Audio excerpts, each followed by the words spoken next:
Good afternoon বন্ধুরা, আজ হলো 1 এপ্রিল সোমবার। আজকের বিশেষ খবর হলো, খবরে যাওয়ার প্রথমেই বলছি ভিডিওটি চটাচট লাইক করে ফটাফট শেয়ার করে দেবেন, যাতে এই ধরনের গুরুত্বপূর্ণ খবরগুলো চট করে সবার কাছে পৌঁছে যায়। গতকাল শিলাবৃষ্টির কারণে মাইজগ্রাম ডিসপেন্সারি হসপিটালের সামনেই ইলেকট্রিকের খুঁটি থেকে এলটি লাইনের তার ছিঁড়ে মাটির সংস্পর্শে এসে গিয়েছে।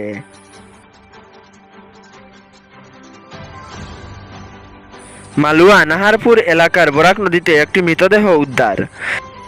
জানা যায় যে রবিবার বিকেলবেলা স্থানীয় মানুষ নদীতে স্নান করতে গিয়ে মৃতদেহটি দেখতে পান, কিন্তু এই মৃত ব্যক্তিটি স্থানীয় মানুষের কাছে অপরিচিত বলে জানান ওনারা, এবং সঙ্গে সঙ্গে স্থানীয়রা পুলিশে খবর দেন।